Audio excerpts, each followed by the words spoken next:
The new power triangle: defense, media, and foreign capital in the post-2025 American landscape.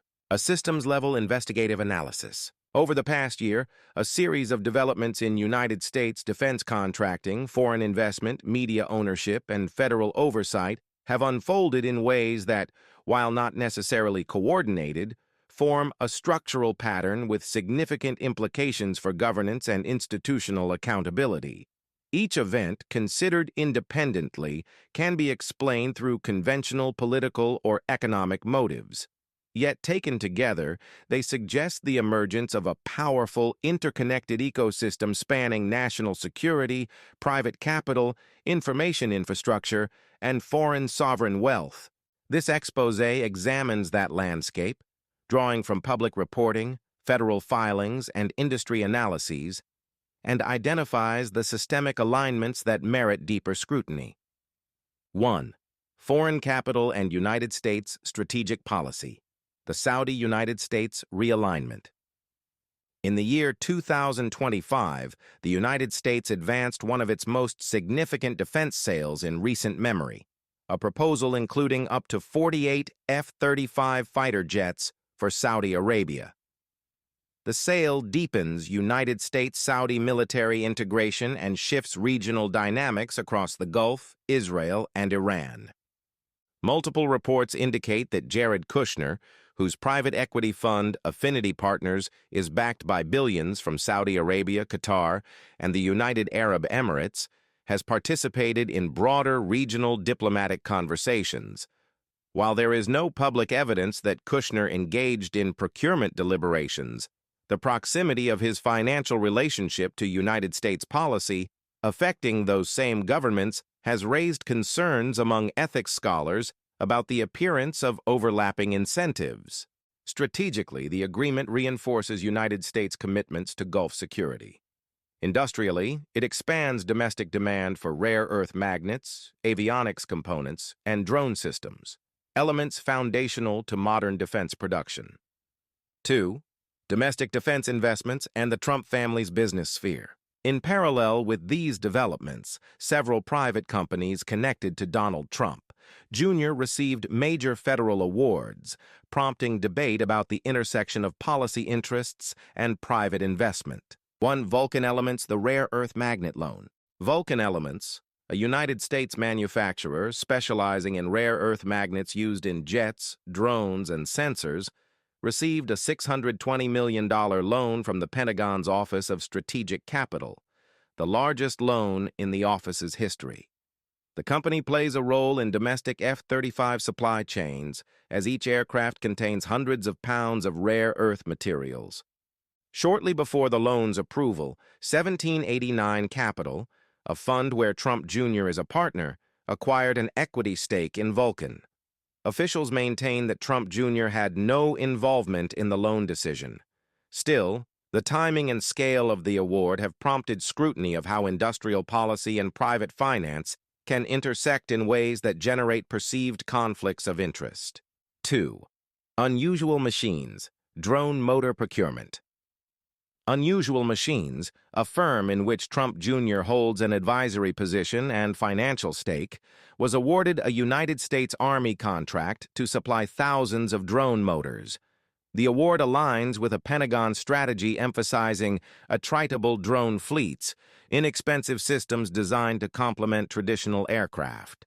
Again, officials deny any political involvement in the contract award. But the structural overlap is clear: a policy environment accelerating drone development and a company associated with the president's family positioned to benefit from that shift. 3. Oracle, TikTok, and the governance of digital infrastructure. A critical dimension of the emerging power ecosystem involves Oracle Corporation, both for its potential role in restructuring TikTok's United States operations and its long-standing connections to federal intelligence and defense agencies. 1. Origins in intelligence contracting. Oracle's early growth in the 1970s and 1980s was rooted in intelligence sector contracting. Its first major client was the Central Intelligence Agency, which funded and adopted Oracle's early relational database technology. Over time, Oracle databases became embedded across intelligence, military, and federal administrative systems, making the company a foundational entity within the government's digital infrastructure. 2. Expansion into classified cloud and defense data. More recently, Oracle has become one of the 4 approved providers in the Pentagon's Joint Warfighter Cloud Capability Program, a multi-billion-dollar cloud modernization effort designed to unify secure data environments across the Department of Defense. Through this program and related agreements, Oracle provides cloud platforms capable of hosting sensitive and classified workloads, including intelligence analysis, logistics, communications, and battlefield data. In this role, Oracle functions as a critical private node in the national security data ecosystem. 3. Larry Ellison's engagement with national security priorities. Oracle co-founder Larry Ellison has long advocated for deeper collaboration between private technology firms and national security agencies. He has supported expanded use of analytics for counterterrorism and border enforcement, and has publicly emphasized the alignment between corporate data capabilities and national defense needs.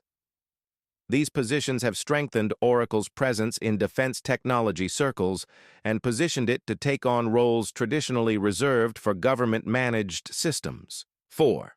Oracle's position in the TikTok restructuring debate. Against this backdrop, the administration's preferred model for TikTok, involving Oracle as custodian of United States user data and potentially as host for its recommendation algorithm, aligns with Oracle's established national security credentials. If implemented, the arrangement would give Oracle a substantial long-term revenue stream through hosting and data services, stewardship over information concerning 170 million United States TikTok users, indirect influence over the governance of one of the world's most impactful content distribution algorithms. While framed as a national security measure to mitigate foreign data risks, this model also consolidates control over a major platform's data infrastructure in a firm with long-standing federal intelligence ties, raising broader questions about private sector stewardship over public communication channels. 5. Implications for democratic information systems. Analysts note that placing TikTok's United States infrastructure under a single private vendor with deep national security relationships could reshape American information governance. It concentrates influence over content and data flows in a company already integrated into classified government systems, blurring lines between commercial data management and national security infrastructure. 4. Palantir and the expansion of federal artificial intelligence and surveillance systems. Simultaneously, Palantir Technologies has secured several large federal awards, entrenching its role in intelligence analysis, battlefield decision systems, and domestic data platforms. These include a 10-year, $10 billion contract with the United States Army, a $795 million contract expansion for its Maven artificial intelligence system, large-scale data integration contracts with the Department of Veterans Affairs and other agencies. Palantir's software increasingly serves as the analytical backbone of federal operations, integrating data across defense, immigration, and administrative domains. Analysts warn that such concentration of artificial intelligence-driven decision tools in a single vendor carries oversight and transparency challenges. 5. Media consolidation, the battle for Warner Bros. Discovery. A parallel development in this evolving landscape is the high-stakes contest for control of Warner Bros. Discovery, one of the largest media and content libraries in the United States. In late 2025, Skydance and Paramount, backed by United States investors and substantial financing from Saudi Arabia, Qatar, and the United Arab Emirates, launched an all-cash hostile tender offer for the company. Regulatory filings confirm that Jared Kushner's Affinity Partners is participating in the financing structure, linking foreign sovereign capital and private equity interests to the acquisition effort. At the center of this bid is Skydance Media, founded by David Ellison. Skydance has co-financed major Hollywood franchises for over a decade and has pursued greater vertical integration in recent years, seeking control over distribution pipelines, content libraries, and studio economics.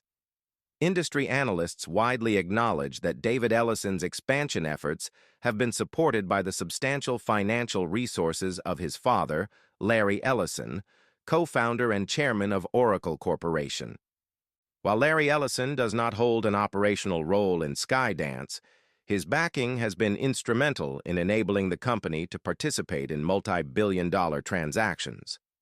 Analysts note that the Ellison family's combined financial scale, together with capital from Gulf sovereign wealth funds, positioned the Skydance Consortium to mount an unusually large all-cash tender offer capable of challenging Netflix's earlier proposal. A notable dimension of the bid is the insistence on retaining CNN, whereas Netflix's plan explicitly excluded the news division.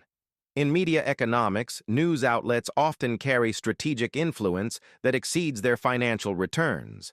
As one of the country's most prominent broadcast and digital news platforms, CNN represents a significant node in national political communication.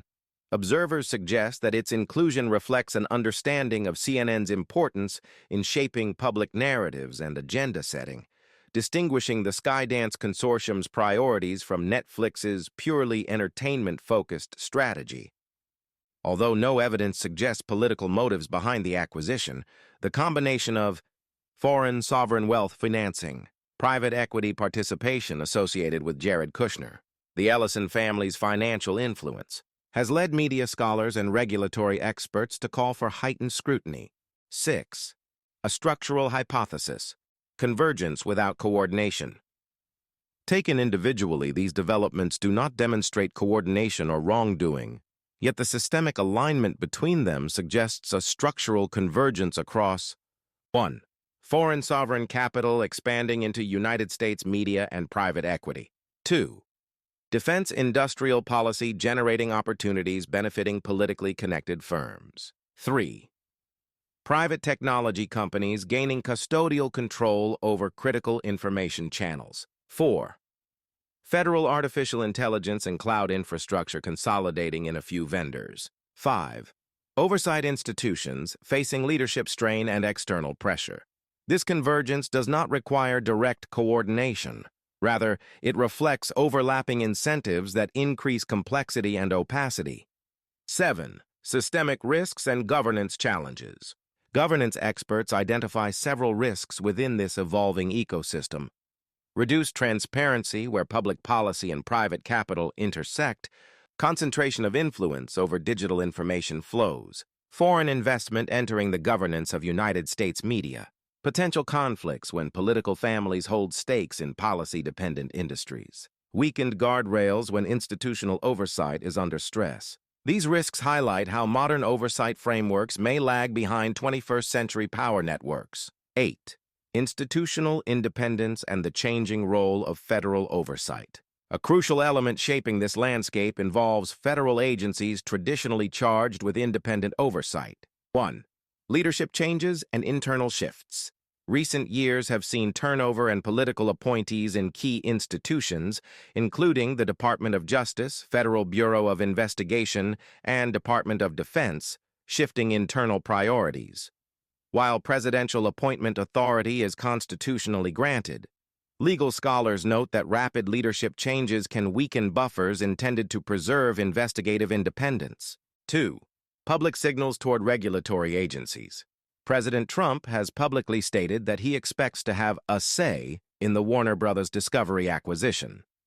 Such remarks touch directly on areas typically handled independently by the Department of Justice Antitrust Division, the Federal Trade Commission, and the Federal Communications Commission. Even without direct intervention, governance experts warn that such commentary can create ambiguity for regulators evaluating large media and foreign investment transactions.